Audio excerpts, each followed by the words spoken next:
नमस्कार लाडक्या बहिणींनो, मी शुभम पवार. लाडकी बहीण योजनेअंतर्गत भरपूर ठिकाणी आता आंदोलन सुरू झालेले आहेत. लाडक्या बहिणी म्हणतायत की आमचा हप्ता आता बंद करा, कारण आम्हाला हप्ताच आलेला नाहीये. नोव्हेंबर डिसेंबरचा हप्ता भरपूर लाडक्या बहिणींच्या खात्यामध्ये जमा झालेला नाही. हे प्रकरण आता पेटलेलं आहे आणि त्या अंतर्गतच काल आदित्य तटकरे मॅडमनी ट्विट करून याबद्दलची महत्त्वपूर्ण अपडेट जी आहे ते दिलेली आहे. आता ती अपडेट काय आहे या व्हिडिओमध्ये आपण थोडक्यात समजून घेणार आहे.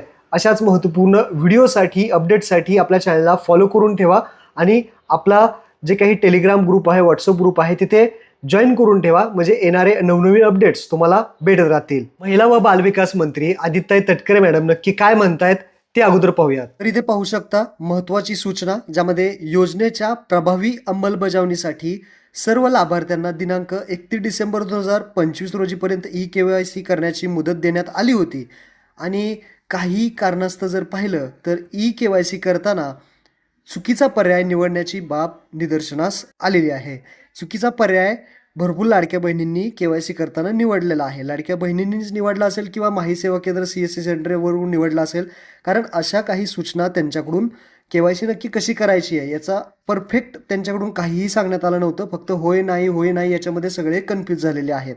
त्यामुळे भरपूर लाडक्या बहिणींना हप्ता आलेला नाही. आणि त्यानुसारच इथे पहा, आता त्यांचं काय म्हणणं आहे. क्षेत्रीय स्तरावरती अंगणवाडी सेवकांमार्फत प्रत्यक्ष पडताळणी, म्हणजेच त्याला आपण फिजिकल व्हेरिफिकेशन म्हणतो, करण्याच्या सूचना राज्यातील सर्व जिल्हाधिकाऱ्यांना देण्यात आलेला आहे, असं अपडेट आहे. यामध्ये असा विषय झालेला आहे की जेव्हा अगोदर KYC सुरू केली होती त्यावेळेस यांनी प्रश्नांमध्ये संभ्रम निर्माण केला आणि सगळ्यांनी नाही सिलेक्ट केलं. आता परत मुदतवाढ जेव्हा दिली त्यावेळेस सगळ्यांनी होय सिलेक्ट केलं. याच्यामध्ये सगळ्यांचा प्रॉब्लेम झालेला आहे. ज्यांनी होय केलं, ज्यांनी नाही केलं, भरपूर जणांच्या KYC चुकलेल्या आहेत.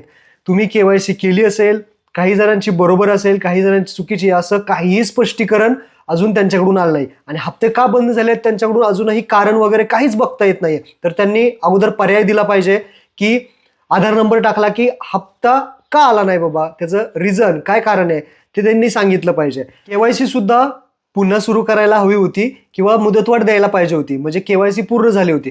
पण त्यांनी KYC ला मुदतवाढ न देता आता त्यांनी काय केलेलं आहे, फिजिकल व्हेरिफिकेशनची सिस्टीम काढलेली आहे. फिजिकल व्हेरिफिकेशन काय होणार आहे, म्हणजे अंगणवाडी सेविका ज्या आहेत त्या तुमच्या घरोघरी सुद्धा येऊ शकतात किंवा तुम्हाला बोलवलं जाऊ शकतं आणि तुमचे डॉक्युमेंट्स असतील, तुमच्या घरामध्ये काय काय आहे, सगळ्या गोष्टी चेक केल्या जातील आणि त्यानंतरच तुम्ही याच्यामध्ये पात्र होतील. अशा पद्धतीचं हे आहे. आता पुढं येणाऱ्या काळामध्ये पाहूयात याच्यामध्ये काय बदल होतोय का. येणारे महत्त्वपूर्ण अपडेट्स तुम्हाला लवकरात लवकर भेटत राहतील. चॅनलला सबस्क्राईब करून ठेवा. महत्त्वपूर्ण ही अपडेट होती. सर्व लाडक्या बहिणींना हा व्हिडिओ शेअर करा. धन्यवाद.